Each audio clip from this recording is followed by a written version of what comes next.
ಮೇ ತಿಂಗಳಲ್ಲಿ ಒಂದು ಬೆಳಕಿಗೆ ಬಂದಂತಹ ಘಟನೆ. ಪುತ್ತೂರಿನ BJPಯ ನಗರ ಮಂಡಲ ಅಧ್ಯಕ್ಷ, ಅದೇ ರೀತಿ ಈಗಾಗಲೇ ಅವಧಿ ಮುಗಿದಂತಹ ನಗರಸಭೆಯ ಸದಸ್ಯರಾಗಿದ್ದಂತಹ ಜಗನ್ನಿವಾಸ್ ರಾವ್ರವರ ಪುತ್ರ ಕೃಷ್ಣ ಜೆ ರಾವ್ ಎಂಬ ಯುವಕ ವಿದ್ಯಾರ್ಥಿ ತನ್ನ ಸಹಪಾಠಿ ವಿದ್ಯಾರ್ಥಿನಿಯನ್ನು ಲೈಂಗಿಕವಾಗಿ ಬಳಸಿಕೊಂಡು ಆ ಬಳಿಕ ಆ ಯುವತಿ ಪ್ರೆಗ್ನೆಂಟ್ ಆದ ನಂತರ ಮದುವೆಯಾಗುವುದಾಗಿ ನಂಬಿಸಿ ಕೊನೆಗೆ ಮದುವೆಯಾಗದೆ ಕೈಕೊಟ್ಟಂತಹ ಒಂದು ಘಟನೆ. ಬಹುಶಃ ಅದು ಇಡೀ ರಾಜ್ಯದಾದ್ಯಂತ ಚರ್ಚೆಗೊಳಗಾದಂತಹ ಒಂದು ಘಟನೆಯಾಗಿರ್ತದೆ. ಇದು ಕಳೆದ ಮೇ ತಿಂಗಳಲ್ಲಿ ಇದರ ಬಗ್ಗೆ ಅವರು ಏನು ಈ ಹುಡುಗಿಯ ಕಡೆಯವರು ಒಂದು ಪೊಲೀಸ್ ಠಾಣೆಗೆ ದೂರು ಕೊಡಲಿಕ್ಕೆ ಹೋಗ್ತಾರೆ, ಅಂದರೆ ನಮಗೆ ಹೀಗೆ ಅನ್ಯಾಯ ಆಗಿದೆ ಅಂತ. ಆ ಸಂದರ್ಭದಲ್ಲಿ ಪುತ್ತೂರಿನ ಶಾಸಕರ ಬಳಿಯೂ ಕೂಡ ದೂರು ಹೋಗಿರ್ತದೆ, ಅವರ ಗಮನಕ್ಕೆ ಅದು ಬರುತ್ತದೆ. ಆಗ ಅವರು ಮಧ್ಯಪ್ರವೇಶ ಮಾಡಿ ಇದರ ಬಗ್ಗೆ ದೂರು ಕೊಡಬೇಡಿ, ಈಗ ಹುಡುಗ ಮೈನರ್ ಆಗಿದ್ದಾನೆ, ಆ ಬಳಿಕ ನಾವು ಏನಾದರೂ ಒಂದು ಕ್ರಮ ಮಾಡುವ, ಮದುವೆ ಆಗುವುದಾಗಿ ಭರವಸೆ ಕೊಟ್ಟರು. ಆ ನಂತರ ಅವರು ಮತ್ತೂ ಕೂಡ ಏನಾಗಿತ್ತು, ಮದುವೆ ಆಗಲಿಲ್ಲ. ಆ ನಂತರ ಏನಾಗ್ತದೆ ಅಂತ ಹೇಳಿದರೆ ಜೂನ್ ಎಂಡಿಗ ಜುಲೈಗೆ ಅವಳು ಏನಾಗ್ತದೆ, ಡೆಲಿವರಿ ಆಗ್ತದೆ.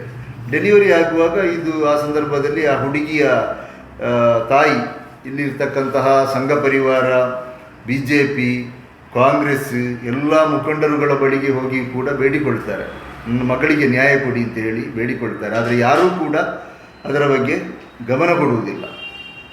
ಆಗ ಅವರೊಂದು ಪತ್ರಿಕಾಗೋಷ್ಠಿ ಮಾಡ್ತಾರೆ. ಪತ್ರಿಕಾಗೋಷ್ಠಿ ಮಾಡಿ ಬಹಿರಂಗವಾಗಿ ಆದಂತಹ ನೋವನ್ನು ತೋಡಿಕೊಳ್ತಾರೆ.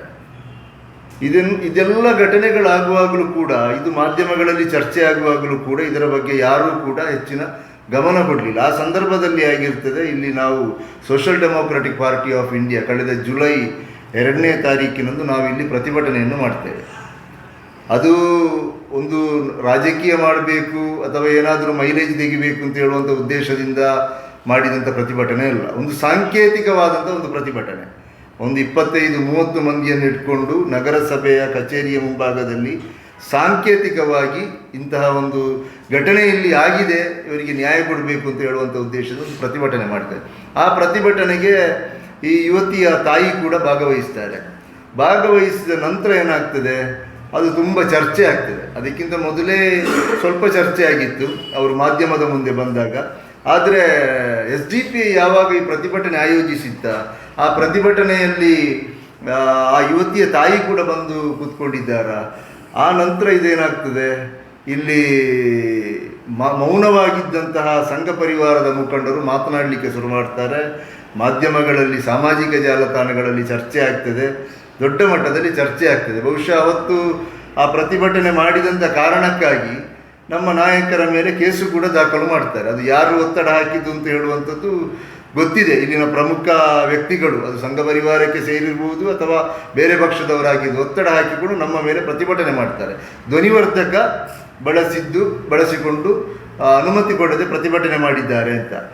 ಅದು ಕೂಡ ಚಿಕ್ಕ ಒಂದು ಧ್ವನಿವರ್ಧಕ, 50 ಮೀಟರಿಗಿಂತ ಒಳಗೆ ಕೇಳುವಂತಹ ಒಂದು ಧ್ವನಿವರ್ಧಕ, ಹ್ಯಾಂಡ್ ಮೈಕ್ ಬಳಸಿಕೊಂಡು, ಅದಕ್ಕೆ ಇದರ ಅಗತ್ಯ ಇಲ್ಲ. ಇದಕ್ಕಿಂತ ಹಿಂದೆಯೂ ಕೂಡ ಎಷ್ಟೋ ಪ್ರತಿಭಟನೆಗಳು, ಹೋರಾಟಗಳು, ಬೇರೆ ಬೇರೆ ಕಾರ್ಯಕ್ರಮಗಳಾಗುವಾಗ ಅಂಥ ಮೈಕ್ ಬಳಸಿ ಅದಕ್ಕೆ ಅನುಮತಿ ಅಗತ್ಯ ಇಲ್ಲ, ಒಂದು ಇಂಟಿಮೇಷನ್ ಕೊಟ್ಟರೆ ಸಾಕು.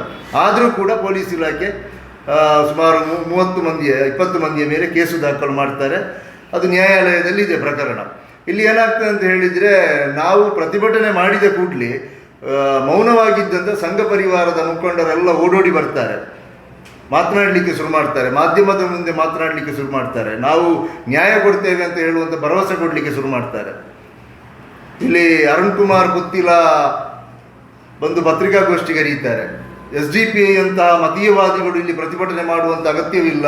ಹಿಂದೂ ಹುಡುಗಿಗೆ ನ್ಯಾಯ ಕೊಡಲಿಕ್ಕೆ ನಮಗೆ ಗೊತ್ತಿದೆ, ನಾವು ನ್ಯಾಯ ಕೊಡ್ತೇವೆ, ನಾವು ನ್ಯಾಯ ಅವರಿಗೆ ಕೊಡ್ತೇವೆ ಅಂತ ಹೇಳಿ ಏನು ಮಾತನಾಡಿ ಹೋಗ್ತಾರೆ. ಇದೆಲ್ಲ ಇಲ್ಲಿ ಚರ್ಚೆ ಆಗ್ತದೆ. ಆದರೆ ಆ ನಂತರ ಏನಾಗ್ತದೆ ಅಂತ ಹೇಳಿದರೆ ಇವರು ಮತ್ತೂ ಕೂಡ ಕೈ ಕೊಡ್ತಾರೆ, ಇವರು ಮದುವೆ ಆಗಲಿಕ್ಕೆ ಒಪ್ಪುವುದಿಲ್ಲ. ಆ ನಂತರ ಅವರ ಮೇಲೆ ಪ್ರಕರಣವನ್ನು ದಾಖಲಿಸ್ತಾರೆ. ಪ್ರಕರಣವನ್ನು ಮೊದಲು ದಾಖಲಿಸಲಿಕ್ಕೆ ಹೋಗುವಾಗ ಶಾಸಕರೇ ಹೇಳಿದ್ರು ಪ್ರಕರಣ ದಾಖಲಿಸಬೇಡಿ, ಅದು ಮದುವೆ ಮಾಡುವ ಸಂಧಾನ ಮಾಡುವ ಅಂತ. ಆದರೆ ನಂತರ ಇಲ್ಲಿ ಪ್ರಕರಣ ದಾಖಲಾಗ್ತದೆ. ಆ ಪ್ರಕರಣ ದಾಖಲಾದ ನಂತರ ಬಹಳಷ್ಟು ದಿವಸ ಆ ಆರೋಪಿ ಸಿಗಲಿಲ್ಲ. ಆ ನಂತರ ಆರೋಪಿ ಪತ್ತೆ ಆಗ್ತಾರೆ. ಆರೋಪಿಯನ್ನು ಪೊಲೀಸರು ಬಂಧನ ಮಾಡ್ತಾರೆ. ಬಂಧನ ಮಾಡಿ ಮರುದಿವಸ ಆರೋಪಿಯ ತಂದೆಯನ್ನು ಕೂಡ ಬಂಧನ ಮಾಡ್ತಾರೆ. ಯಾಕೆ ಇವರನ್ನು ಅಡಗಿಸಿಟ್ಟಿದ್ದಾರೆ ಅಂತ ಹೇಳುವಂಥ ಹೆಸರಿನಲ್ಲಿ ಆರೋಪಿಯ ತಂದೆಯನ್ನು ಬಂಧನ ಮಾಡ್ತಾರೆ. ಆ ನಂತರ ಆಗಿರುತ್ತದೆ ಇಲ್ಲಿ ವಿಶ್ವಕರ್ಮ ಸಮಾಜದ ಮುಖಂಡರಾದಂತಹ ನಂಜುಂಡಿಯವರು ಮತ್ತು ಕಾಂಗ್ರೆಸ್ಸಿನ ಮುಖಂಡರು, ಹಿಂದುಳಿದ ವರ್ಗಗಳ ಆಯೋಗದ ಸದಸ್ಯರಾದಂತಹ ಮಹಿಳಾ ಹೋರಾಟಗಾರ್ತಿ ಪ್ರತಿಭಾ ಕುಳಾಯಿ ಅವರ ಎಂಟರ್ ಆಗುವಂಥದ್ದು. ಅವರು ಬಂದು ಈ ಒಂದು ಕುಟುಂಬಕ್ಕೆ ಒಂದು ಬ್ಯಾಕ್ ಬೋನ್ ಆಗಿ ನಿಂತುಕೊಳ್ತಾರೆ ಯಾರೂ ಇಲ್ಲದಂಥ ಸಂದರ್ಭದಲ್ಲಿ. ಆ ಸಂದರ್ಭದಲ್ಲಿ ತುಂಬ ಚರ್ಚೆ ಆಗ್ತದೆ ಮತ್ತೂ ಕೂಡ. ಆ ನಂತರ ಇವನಿಗೆ ಜಾಮೀನು ಸಿಗ್ತದೆ, ಹೊರಗೆ ಬರ್ತಾರೆ. ಜಾಮೀನು ಸಿಕ್ಕಿ ಹೊರಗೆ ಬಂದ ನಂತರವೂ ಕೂಡ ಇವರು ಮದುವೆ ಆಗುವುದಿಲ್ಲ, ನನ್ನ ಮಗು ಅಲ್ಲ ಅಂತ ಹೇಳುವಂಥ ವಾದ ಮಾಡ್ತಾರೆ. ಕೊನೆಗೆ ಇದು ನ್ಯಾಯಾಲಯದ ಆದೇಶದ ಪ್ರಕಾರ ಏನಾಗ್ತದೆ, ಅಲ್ಲಿ DNA ಟೆಸ್ಟಿಗೆ ಹೋಗ್ತದೆ. ಆದರೆ ಸ್ವಲ್ಪ ದಿವಸ ಆಗಿ ಅದು ಸ್ವಲ್ಪ ಸೈಲೆಂಟ್ ಆಗಿತ್ತು. DNA ಟೆಸ್ಟಿಗೆ ಹೋದ ನಂತರ DNA ರಿಪೋರ್ಟ್ ಬರ್ತದೆ, ಇದು ಕೃಷ್ಣ ಜಯರಾವ್ನ ಮಗು ಹೌದು ಅಂತ ಹೇಳುವಂಥ ರಿಪೋರ್ಟ್ ಕೂಡ ಬರ್ತದೆ. ಆ ರಿಪೋರ್ಟ್ ಬಂದ ನಂತರ ಇವಾಗ ಸುಮಾರು 2 ತಿಂಗಳ 3 ತಿಂಗಳ ಏನೋ ಆಗಿದೆ. ಇವತ್ತಿನವರೆಗೆ ಕೂಡ ಆ ಕುಟುಂಬಕ್ಕೆ ನ್ಯಾಯ ಸಿಗಲಿಲ್ಲ. ಇವತ್ತಿಗೆ ನ್ಯಾಯ ಸಿಗಲಿಲ್ಲ.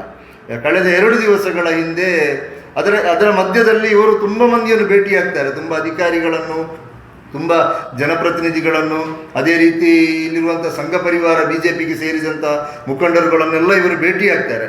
ಆದರೆ ಎಲ್ಲಿಯೂ ಕೂಡ ಅವರಿಗೆ ನ್ಯಾಯ ಸಿಗ್ತಾ ಇಲ್ಲ. ಮದುವೆಯ ಏನು ವಿಚಾರಣೆ ಯಾರು ಕೂಡ ಸೀರಿಯಸ್ ಆಗಿ ತಗೊಳ್ತಾ ಇಲ್ಲ. ಒಬ್ಬ ಹಿಂದೂ ಇವತ್ತಿಗೆ ಅನ್ಯಾಯ ಆಗಿದೆ, ಹಿಂದೂ ಸಂಘಟನೆಗಳು ನ್ಯಾಯ ಕೊಡಲಿಕ್ಕೆ ಇಲ್ಲಿ ಮುಂದೆ ಬರ್ತಾ ಇಲ್ಲ. ಇವರೇನು ಮಾಡ್ತಾರೆ, 2 ದಿವಸಗಳ ಹಿಂದೆ ಪ್ರತಿಭಾ ಕುಳಾಯಿ ಅವರ ನೇತೃತ್ವದಲ್ಲಿ ಪ್ರೆಸ್ ಮೀಟ್ ಮಾಡಿ ತುಂಬ ವಿಚಾರವನ್ನು ಅವರು ತಿಳಿಸ್ತಾರೆ. ನನಗೆ ತುಂಬ ಆಮಿಷ ಕೊಟ್ಟಿದ್ದಾರೆ, 50 ಲಕ್ಷ ರೂಪಾಯಿಗಳ ಆಫರ್ ನೀಡಿದ್ದಾರೆ, ಮದುವೆ ಆದ ಕೂಡಲೇ ಡೈವೋರ್ಸ್ ಮಾಡಬೇಕು ಅಂತ ಹೇಳಿದ್ದಾರೆ, ಮದುವೆ ಆಗಲಿಕ್ಕೆ ರೆಡಿ ಇದ್ದಾರೆ, ಆದ ಮರುದಿವಸ ಡೈವೋರ್ಸ್ ಕೊಡಬೇಕು, 50 ಲಕ್ಷ ರೂಪಾಯಿ ಪರಿಹಾರ ಕೊಡಬೇಕು, ಆ ಮಗುವನ್ನು ಎಲ್ಲಿಗಾದರೂ ಕೊಂಡೋಗಿ ಸಾಂತ್ವನ ಕೇಂದ್ರಗಳಿಗೆ ಕೊಡಬೇಕು. ಈ ರೀತಿಯಾದಂಥ ಬೇಡಿಕೆಯನ್ನು ಇಟ್ಟುಕೊಂಡು ಒಂದು ಸಂಧಾನಕ್ಕೆ ಬಂದಿದ್ದಾರೆ ಅಂತ ಹೇಳುವಂಥ ಗಂಭೀರವಾದಂಥ ಆರೋಪವನ್ನು ಪ್ರತಿಭಾ ಕುಳಾಯಿ ಮತ್ತು ಆ ಹೆಣ್ಣು ಮಗಳು ಪತ್ರಿಕಾಗೋಷ್ಠಿಯಲ್ಲಿ ಮಾಡ್ತಾರೆ.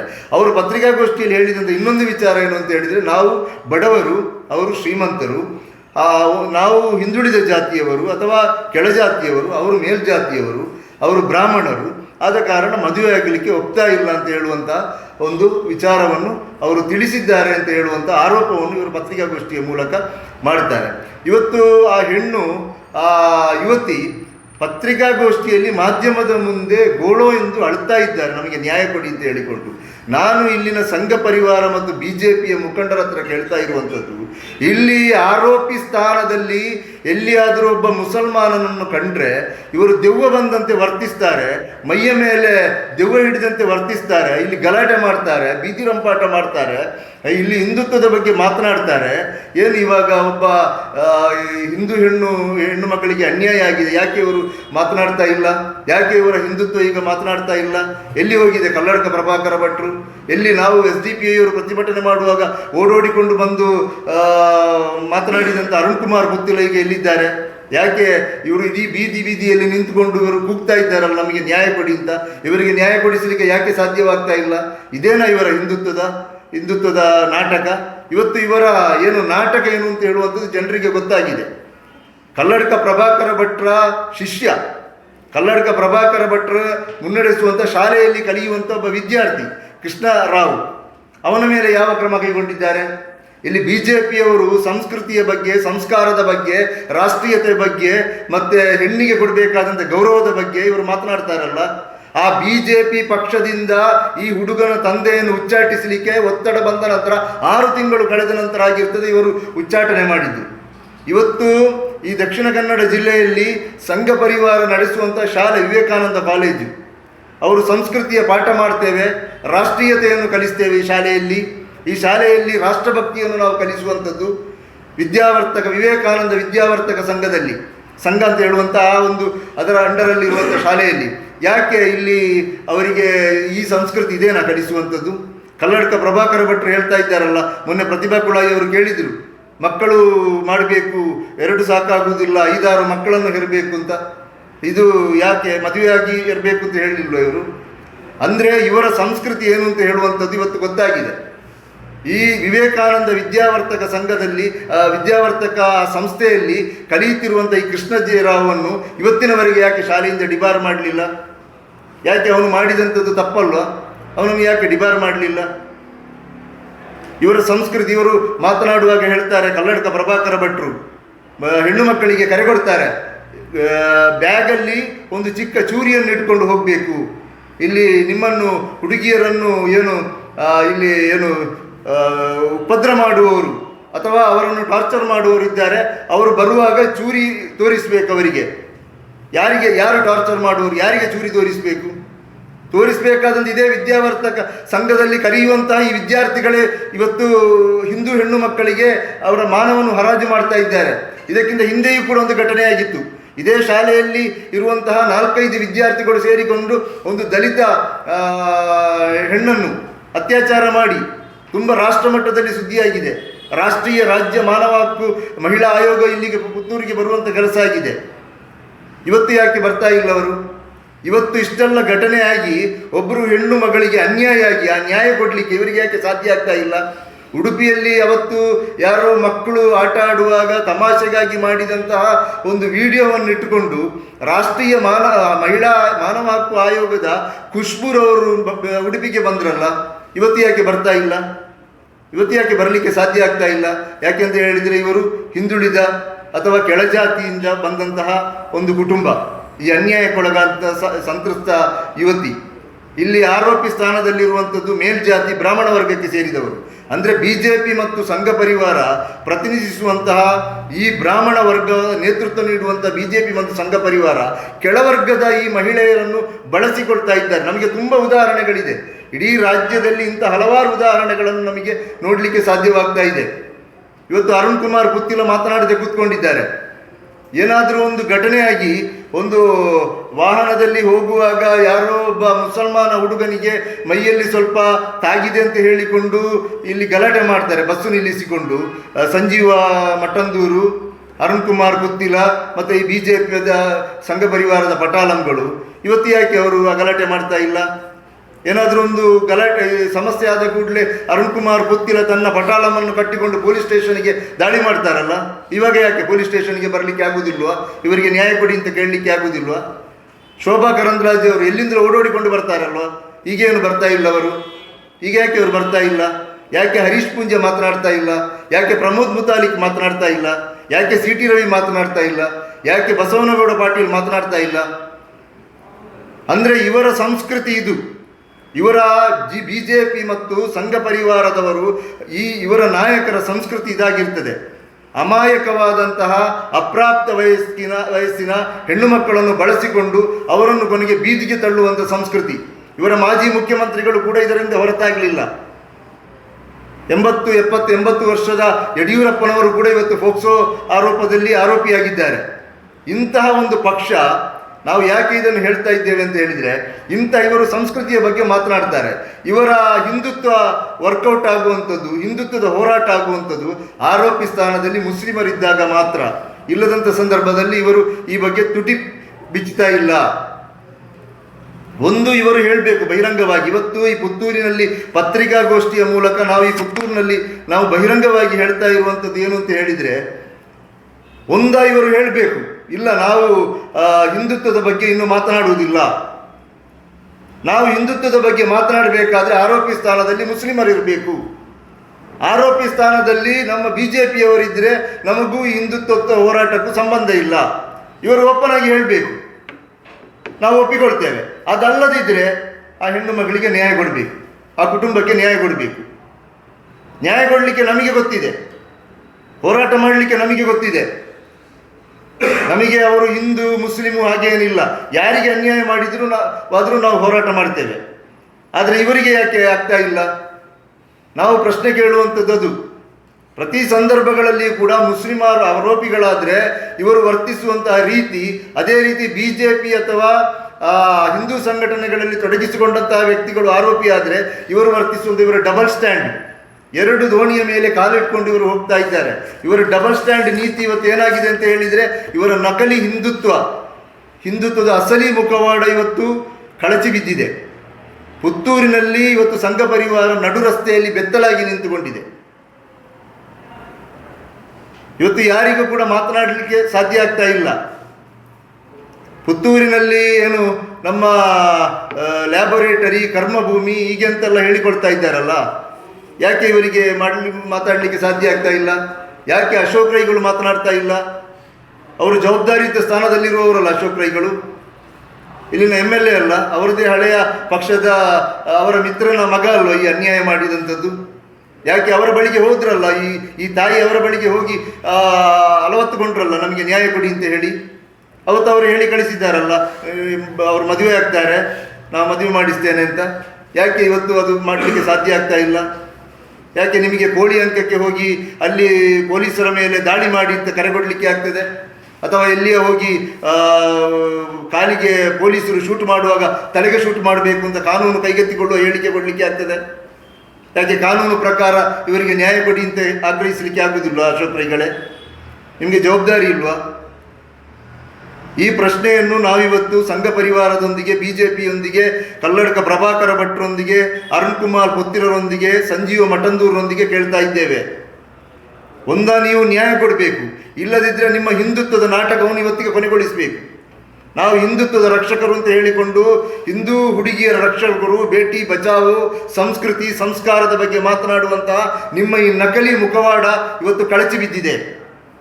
ನೀವು ಅದನ್ನು ಒಪ್ಪಿಕೊಳ್ಬೇಕು. ನೀವು ಪತ್ರಿಕಾಗೋಷ್ಠಿ ಕರೆದು ನೀವು ಒಪ್ಪಿಕೊಳ್ಬೇಕು. ಇಲ್ಲ ಅಂತ ಹೇಳಿದರೆ ನೀವು ಈಗಲೇ ಹೋಗಿ ಆ ಹೆಣ್ಣು ಮಗಳಿಗೆ ನ್ಯಾಯ ಕೊಡುವಂಥ ಕೆಲಸವನ್ನು ನೀವು ಮಾಡಬೇಕು.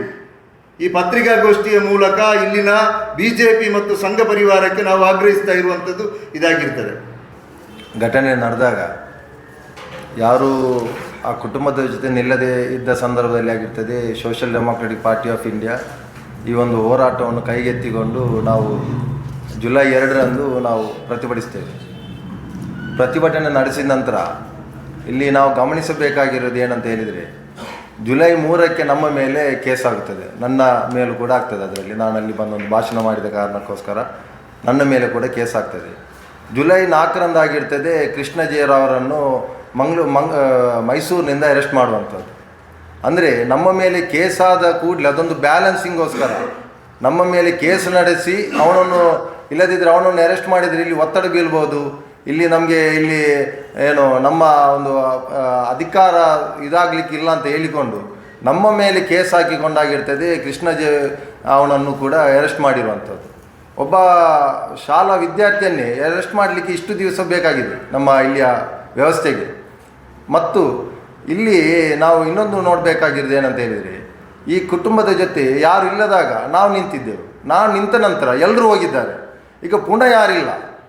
ಮೊನ್ನೆ ಅವರೇ ಹೇಳಿದರು, ಪಾಪ ಯಾರು ಬರ್ತಾ ಇಲ್ಲ, ಈಗ ನಾನು ಏಕಾಂಗಿಯಾಗಿದ್ದೇನೆ, ನನ್ನ ಜೊತೆ ಈಗ ಒಂದಿಬ್ಬರು ಬಿಟ್ಟರೆ ಬೇರೆ ಯಾರು ಬರ್ತಾ ಇಲ್ಲ ಅಂತೇಳಿ ನಾವು ಕೂಡ ಕಾದು ಕೂಲಿತೇವೆ. ಯಾರಾದರೂ ನ್ಯಾಯ ಕೊಡ್ತಾರಾ, ಏನು ಮಾಡ್ತಾರ? ನಾವು ಹೋದರೆ ಸಮಸ್ಯೆ ಇದೆಯಲ್ಲ, ನಾವು ಹೋಗೋದು ಬೇಡ, ಅವರಿಗೆ ನ್ಯಾಯ ಬೇಕಾಗಿದೆ. ನಾವು ರಾಜಕೀಯ ಮಾಡೋಕ್ಕೋಸ್ಕರ ನಮ್ಮ ಜಿಲ್ಲಾಧ್ಯಕ್ಷ ಹೇಳಿದರು, ನಾವು ರಾಜಕೀಯಕ್ಕೋಸ್ಕರ ನಾವು ಪ್ರತಿಭಟಿಸೋದಲ್ಲ, ಅಲ್ಲಿ ಅವರಿಗೆ ನ್ಯಾಯ ಬೇಕಾಗಿದೆ. ಇವತ್ತಿಗೆ ನ್ಯಾಯ ಬೇಕಾಗಿದೆ.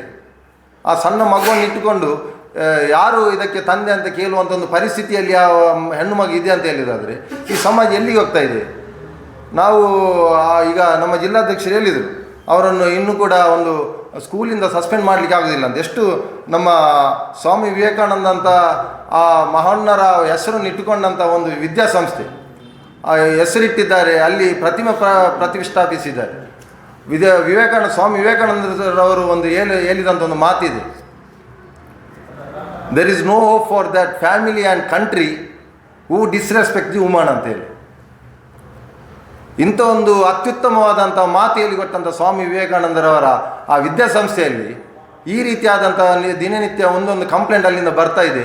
ಇಷ್ಟರವರೆಗೆ ಆಗಿ ಅವನನ್ನು ಒಂದು ಕಾಲೇಜಿಂದ ಡಿಬಾರ್ ಮಾಡಲಿಕ್ಕೆ ಆಗಲಿಲ್ಲ ಅಂತ ಆಗೋದಾದರೆ, ಇವರು ಇಂಥ ಒಂದು ಒಳ್ಳೆಯ ವ್ಯಕ್ತಿತ್ವದ ಉಳ್ಳಂಥ ಒಂದು ಹೆಸರನ್ನು ಯಾಕೆ ಅಲ್ಲಿ ಇಟ್ಟಿರುವಂಥದ್ದು? ಆ ಹೆಸರಿಗೂ ಆ ಕಾಲೇಜಿಗೂ ಯಾವುದೇ ಒಂದು ಸಂಬಂಧ ಇಲ್ಲದಂಥ ಒಂದು ವ್ಯವಸ್ಥೆ. ಇದೇ ರೀತಿ ಇಲ್ಲಿ ಮೊನ್ನೆ ನಮ್ಮ ಪುತ್ತೂರಿನ ಶಾಸಕರಿಗೆ ಕೋಲಿ ಅಂಕದ ವಿಚಾರದಲ್ಲಿ ಪೊಲೀಸರು ಕಾಲರ್ ಪಟ್ಟಿ ಹಿಡಲಿಕ್ಕೆ ಹೇಳ್ತಾ ಇದ್ದಾರೆ. ಹೇಗೆಲ್ಲ ಇವರಿಗೆ ಅಷ್ಟು ದಮ್ಮು ತಾಕತ್ತಿದ್ರೆ ಕೃಷ್ಣ ಜೇರವರು ಕಾಲರ್ ಪಟ್ಟಿ ಹಿಡಿದುಕೊಂಡು ಮದುವೆ ಮಾಡಲಿಕ್ಕೆ ಹೇಳಿ ಅವರಿಗೆ ಪೊಲೀಸರ ಕಾಲರ್ ಪಟ್ಟಿ ಹಿಡಿಸ್ಲಿಕ್ಕೆ ಆಗ್ತದೆ ಅಂತ ಆಗೋದಾದರೆ, ಹೇಳಿಕೆ ಕೊಡುವುದಕ್ಕೆ ಆಗ್ತದೆ ಅಂತ ಆದರೆ, ಯಾಕೆ ಕೃಷ್ಣ ಜೇರವರವರ ಕಾಲರ್ ಪಟ್ಟಿ ಹಿಡಲಿಕ್ಕೆ ಇವರು ಆಜ್ಞೆ ಮಾಡೋದಿಲ್ಲ?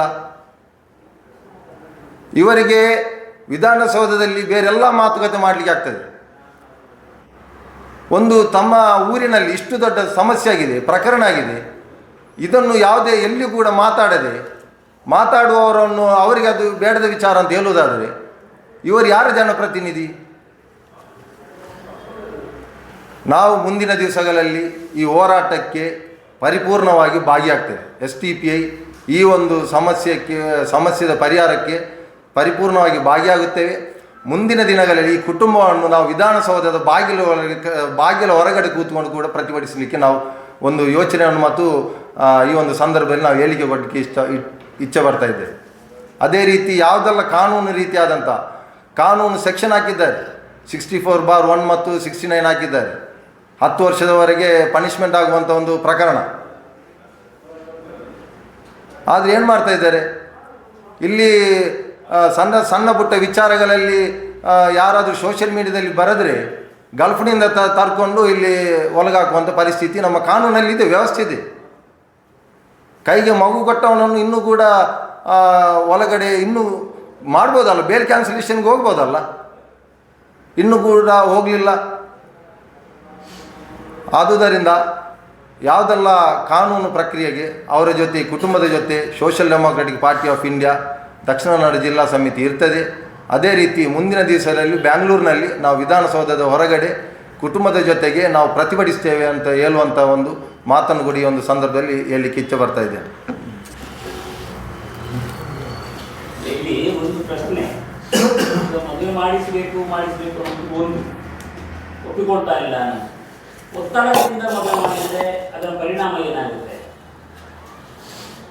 ಒತ್ತಡದಿಂದ ಮದುವೆ ಮಾಡಿದರೆ ಬರ್ತಾರ ಜೊತೆಯಲ್ಲಿ ಅನ್ನೋದು ಪ್ರಶ್ನೆ. ಈಗ ಮದುವೆ ಮಾಡದೇ ಇದ್ರೆ ಆ ಮಗುವಿನ ಅವಸ್ಥೆ, ಆ ಮಗು ಏನು ತಪ್ಪು ಮಾಡಿದೆ? ಈಗ ಮಗುವಿನ ತಂದೆ ಯಾರು ಅನ್ನೋದು ಪ್ರಶ್ನೆ ಬಂದಾಗ ಈ ಒತ್ತಡದ ಮದುವೆ ಕೂಡ ದೊಡ್ಡ ಮಟ್ಟದ ಪ್ರಯೋಜನ ಆಗಲಿಕ್ಕಿಲ್ಲ ಅಲ್ಲ. ಇಲ್ಲಿ ಬಹಳಷ್ಟು ಸಂದರ್ಭದಲ್ಲಿ ಈಗ ಪುತ್ತೂರು ಅಂತ ಹೇಳಿದರೆ 80ರ ದಶಕದಲ್ಲೂ 90ರ ದಶಕದಲ್ಲೂ ಎಲ್ಲ ಈ ಒಂದು ಪ್ರೀತಿ ಪ್ರೇಮದ ವಿಚಾರದಲ್ಲಿ ಬಹಳಷ್ಟು ಗಲಭೆಗಳಾಗಿದೆ.